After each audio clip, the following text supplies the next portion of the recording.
My brother Tony was the ultimate protector. When I was 10, some goons tried to snatch him. I ended up in their car instead. They got their ransom, but not before they'd carved up my face and broken both my legs. Tony went ballistic. He took over the family business, Dad's organization if you catch my drift, and built it into something huge. I became his world, his untouchable treasure. Someone laughed at my scars. Tony shoved his head into a trash bag full of rats, let them chew his face to a bloody mess. Some wise guy badmouthed my limp. Tony ran a freaking steamroller over his legs, turned M to hamburger. Tony was the boogeyman of the whole damn tri-state area. But he treated me like I was made of spun gold. He spent a fortune sending me overseas for reconstructive surgery, physical therapy, and a fancy college education. Right before graduation, I got a wedding invitation from Tony. He was all excited, said I was going to have a sister-in-law to spoil me rotten. He even sent a picture of the lucky lady. But the second I walked into the house, his fiancée, this ice queen named Brittany, busted in with a crew of muscleheads. She thought I was Tony's kept woman from overseas and decided to teach me a lesson. Tony showed up mid-beatdown. Brittany pointed at me lying on the floor and wailed, "Am I not good enough for you, Tony? Choose. Her or me." Tony's eyes went dark. "You got more lives than a cat." Bang. The patio door shattered, and a bunch of bruisers barged in looking like they were ready to start a war. I gasped, then recognized the woman leading them. Brittany, my soon-to-be sister-in-law from the photos Tony sent. Before I could even say hello, she swung a freaking baseball bat straight into my face. Pain exploded in my nose, and warm liquid trickled down. Blood. A sucker punch like that sent my head swimming. "There you are, you little gold digger. Thought you could hide out in Europe forever. Didn't think you'd ever come back to mooch off Tony's money." Brittany screamed. She raised the bat again, aiming for my head and body. I scrambled back, shielding my head, tripping over the rug, and landing on my butt. "You've got it all wrong." She shoved the bat in my mouth, twisted it. Pain ripped through my gums and teeth, and the taste of blood filled my throat. I choked and spat out a mouthful of red. "Wrong my ass. Don't think I don't know you conned Tony into buying you this mansion. You think I am stupid? You know I'm marrying Tony and you come back. Trying to steal him from me." She kicked me in the ribs, sending me sprawling. My head smacked against the edge of the coffee table, cracking it open. I was furious and terrified. Gulping down the blood, I blurted out, "You really have the wrong idea. I'm Tony's sister." "A sister?" Like a good little nun. But Brittany laughed sarcastically. One of her goons leaned in and whispered, "I did hear the boss had a sister out of the country, but nobody's ever seen her." Something about the accident. Brittany's sneer at my face. "Sister my ass." She doesn't look anything like Tony. Just then a woman walked in. Tony's right-hand woman. Frankie. She's been with Tony forever. She'd recognize me. "Frankie, help me." "It's me, Amy." Frankie did a double take. "Who the hell is this? How does she know me?" Frankie was hesitant, but before I could finish, Brittany smacked me hard across the mouth with the bat. Again, I clutched my bleeding mouth, unable to speak. Just a little tart who heard us talking, trying to get a leg up. Frankie shook her head. "No, she said she was Amy. Only family calls her that. This doesn't make sense." She hurried to me, grabbed my face, studying me hard. "Doesn't look like Tony's sister." My heart sank. This was my new face, the one she hadn't seen. Wait a minute. She got major surgery in Europe, didn't she? Changed her whole face. Frankie finally put it together. I nodded like a maniac, hoping desperately that she'd understand. "Yes, I'm his sister, Amy." Brittany waved her hand. "A surgery? Every chick who wants a meal ticket has that. Don't be gullible." Frankie held up a hand to stop her. "Faces can be fake. IDs can be fake. Let's find out who this really is." Two of Brittany's thugs grabbed me, ready to search me. I struggled, and she slapped me. "Hold still. You tie her up." They bound my hands. Since the accident, Tony never let anyone touch me, and he would have their hands hacked off if he saw this. Frankie was still cautious. Why beat her up this bad? What if she really is his sister? Brittany smiled weakly and offered her a cigarette. "Relax. We're getting married. He will forgive me for being protective." Frankie nodded, taking the cigarette. "True." They grabbed my wallet. Brittany snatched it open and laughed. "See? I knew it." Frankie peered over her shoulder and said, "Jennifer Smith." Then she flipped to my college ID. Jennifer Smith, not Amy. My heart went ice cold. After the accident, Tony had my name and records changed, even moving the address of where I lived. He hadn't told anyone. I wasn't a Smith. I was supposed to be Amy Costello, and I was his baby sister. Frankie's eyes hardened. You tried to con us. Get her. They threw me on the floor, fists flying. My phone fell out of my pocket. When the screen lit up, Frankie saw my wallpaper. Her face changed in an instant. Wait, it was a picture of two and me. Frankie trembled as she picked it up. This your phone? I nodded so hard I thought my head would fall off. Brittany rolled her eyes. It's just a picture. She probably photoshopped it trying to fool us. I tried to show Frankie my texts. She unlocked my phone with my face, opening my text with Tony. Her contact name for Tony is Bro, Frankie exclaimed, shocked. Brittany grabbed my phone. Every tart calls the big guy bro to get in his wallet. Don't believe her. She scrolled again, and her face turned red with rage. He bought you a mansion. He calls you baby. He says he never wants to be apart from you. Like I said, a good little whore. But she doesn't know her place. Tony loved me since the attack. He never wanted me to go overseas again. Ever since, no one touched me. But here I was, being beaten by his fiancée, unable to call for help. My heart broke and I sobbed and Frankie frowned. She's got the princess thing down. Let's double check. Maybe he's nuts about his sister. If this is her, we're screwed. Brittany agreed. Fine. I'll call him. If she is Tony's sister, fine. But if she ain't, her face went ugly. She's gonna regret the day she was born. She ordered her goons to gag me and called Tony. Hey, babe. You said your sister was coming for the wedding. What day is she flying in? I want to get her a present, so I can welcome her. Tony answered. She's flying in tomorrow night. A chill ran down my spine. I changed my flight to surprise Tony.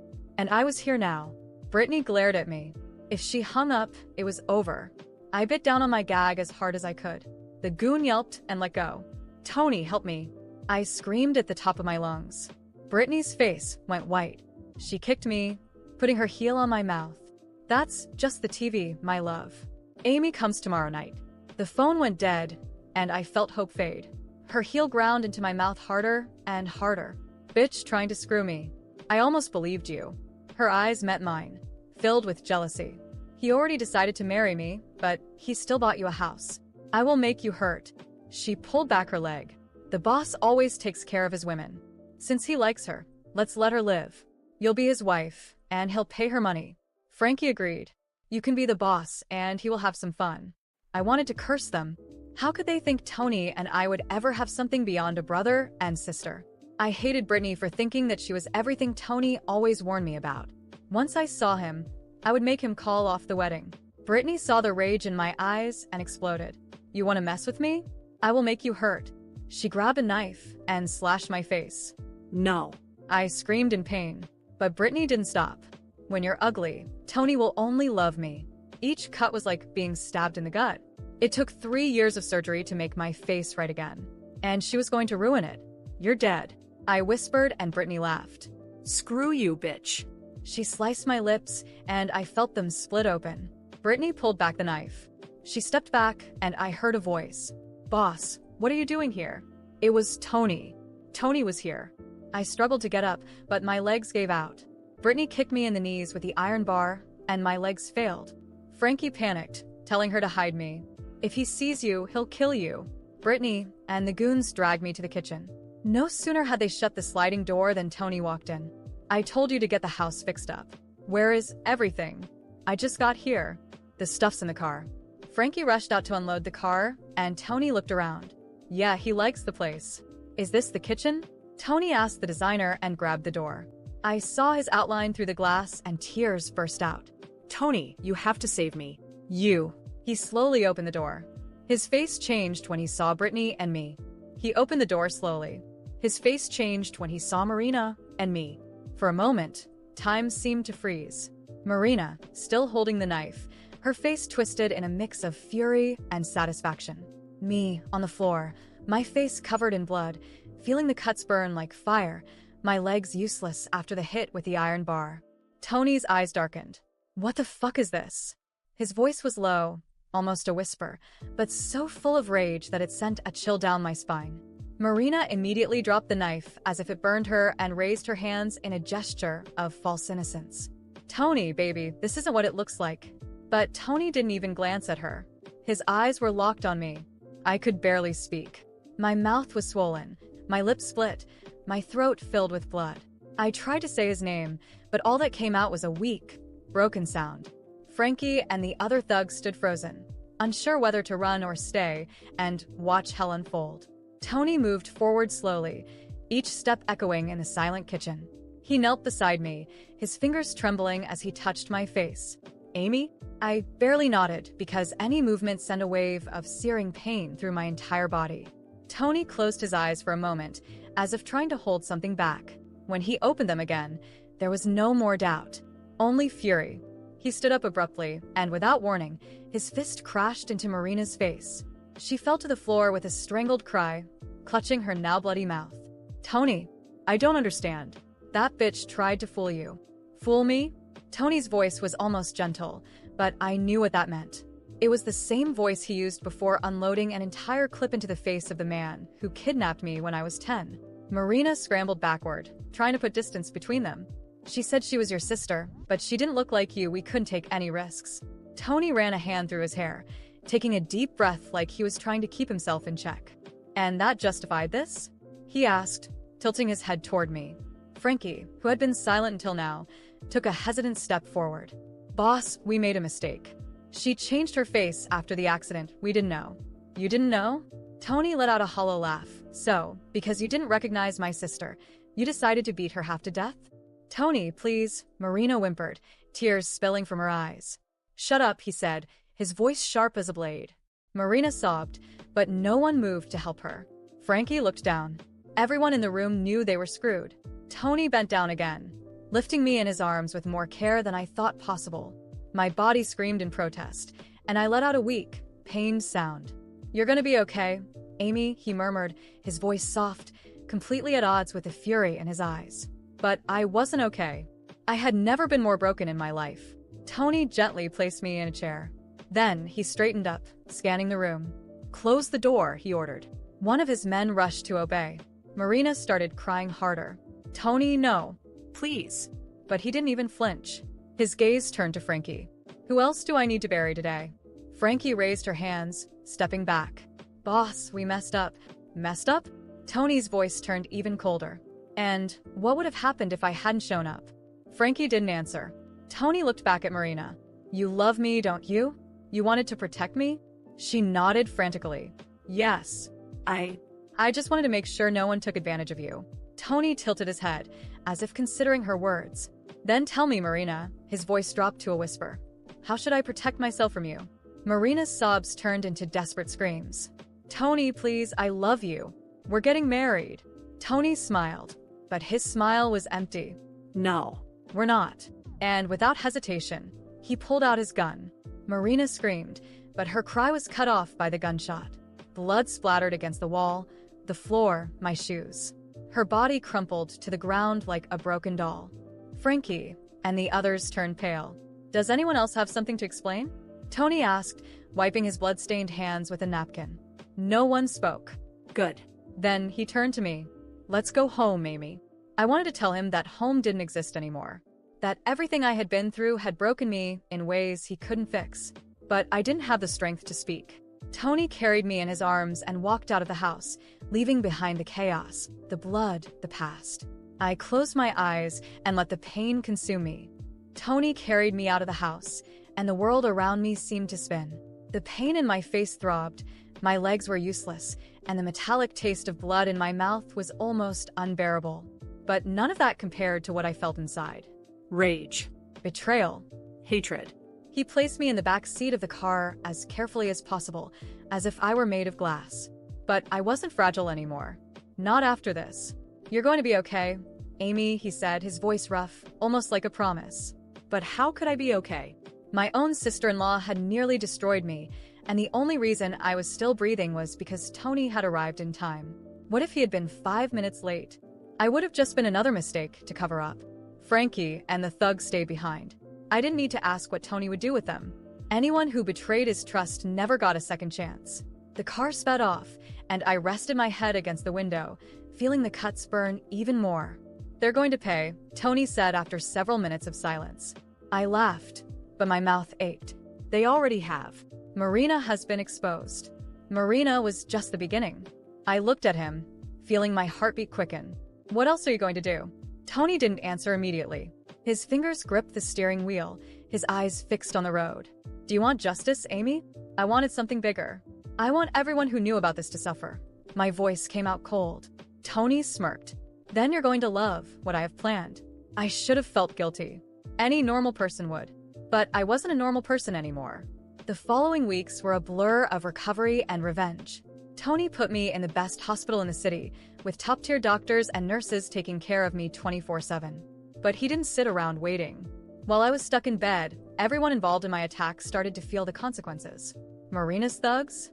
Fired from every job even remotely connected to Tony's organization. None of them could find work anywhere in the city.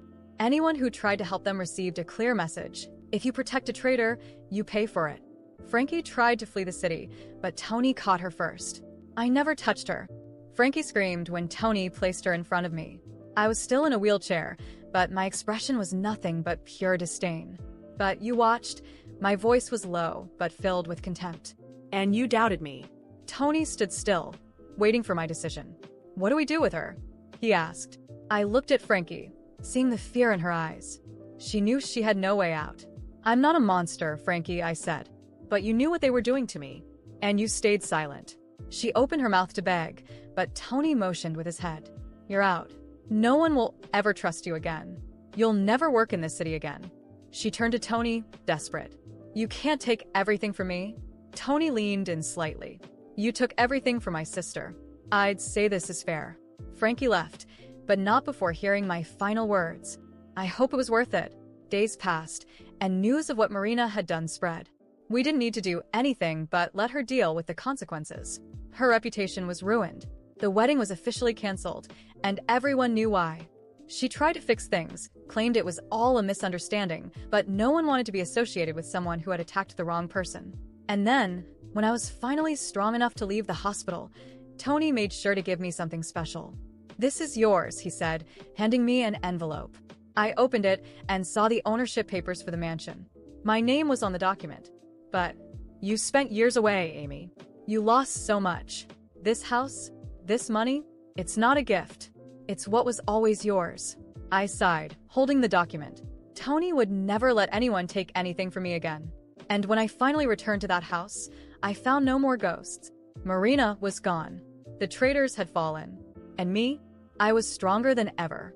No one really knows how much of what Tony said was true. All I know is that none of the people involved that night were ever seen again.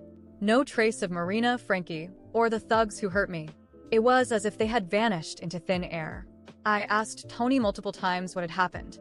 He never gave me a clear answer. He would just give me that cold, unreadable look and say, "You don't need to know. You just need to know that you're safe now." I was supposed to feel relieved, right? To know that they would never have the chance to hurt me again. But it unsettled me. It felt like a part of my own story had been erased without my control. And Tony became even more protective after that night. At first, I understood. He had almost lost me. Of course, he would be on edge. But what started as concern quickly became suffocating. I couldn't go anywhere without him knowing. There were always bodyguards following me, even when I told him I didn't need them. I couldn't take a taxi alone, travel without his approval, or even go shopping without one of his men lurking nearby like a shadow. I tried to ignore it. I told myself he was just looking out for me. But over time, I realized it was more than that. It was control. And the worst part? It extended to who I let into my life. If I started dating someone, Tony would dig into their entire background, where they lived, who they worked with, if they had any past issues. If he didn't like what he found, and he never liked what he found, those men simply disappeared from my life. At first, I thought it was coincidence. Then I realized the truth. Tony was pushing them away. You deserve better, Amy. They weren't good enough for you. And who decides that? I do. That was the moment I understood. No matter how much time passed, to Tony, I would never stop being his untouchable sister, the little girl he needed to protect from the world. But I wasn't a little girl anymore. I had recovered. I was walking again. My face no longer looked the same, and all I wanted was one thing: to live. But Tony couldn't accept that. And that's when I realized there was no place for me in the life he was trying to build for me. If I wanted freedom, I had to take it for myself. And so I did. It took me months to plan everything. I couldn't just walk away and expect him to accept it. I had to be strategic. So little by little, I started pulling away. I made friends outside his circle, saved money in an account he couldn't track, and when the day came, I left. No messages, no calls, no traces. I simply disappeared. I took a flight to a place where Tony had no influence over my life. For the first few days, he tried to find me. He called endlessly, sent messages, even showed up at my old house. But I wasn't there. He sent his men to track me down, but this time, I was ready. I hid in places he couldn't reach me. And for the first time in his life, Tony had to accept that I was gone. I never hated him. Deep down, I knew he believed he was protecting me. But what he never understood was that protecting me didn't mean locking me up. I just wanted to be free. And now, finally, I was.